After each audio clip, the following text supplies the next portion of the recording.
A consortium of 13 civil society organizations has raised concerns over the Cybersecurity Bill 2024 and the Cybercrimes Bill 2024, urging both the public and lawmakers to engage in meaningful discussions about their potential impact.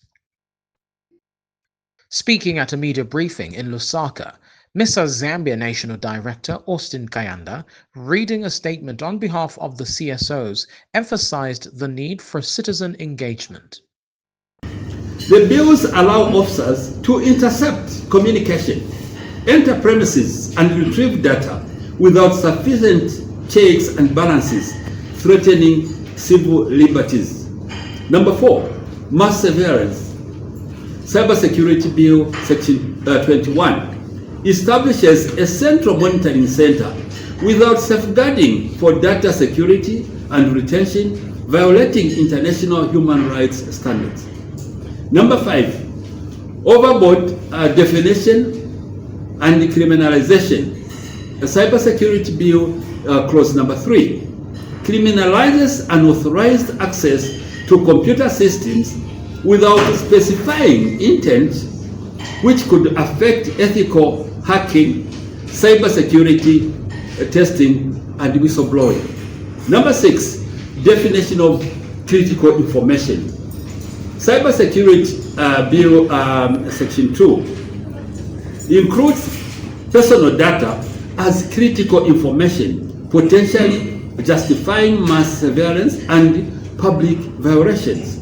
The consortium expressed disappointment that many of their key recommendations aimed at strengthening human rights protections in the bills were not adopted. They stressed that their submissions sought to create a fair balance between national security and individual freedoms.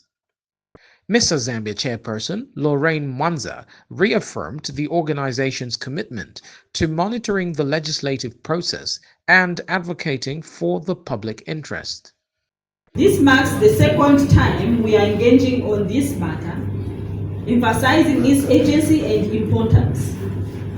Our speakers will provide further insights into the potential impacts of these bills and explain why they pose a threat to our fundamental freedoms.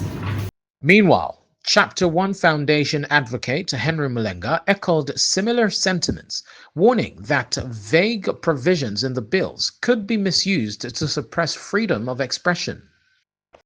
After the bills were declared, there was now a sitting between government and CSOs where we went through the bills and submitted our proposals.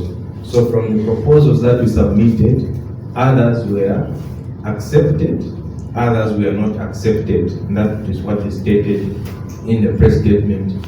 Further, what is stated is that the notice of amendment have been issued. So from the concerns that we addressed and the points of provisions that were accepted to be revised, there are notice of amendments for both the Cybersecurity Bill and Cybercrimes Bill, where we will see that from how the provisions are sitting in the current bill or the bill that was presented in November, you note that there are changes.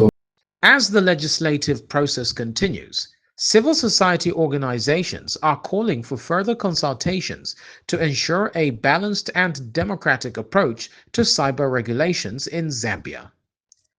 Jimmy Kanasha, Revelation News.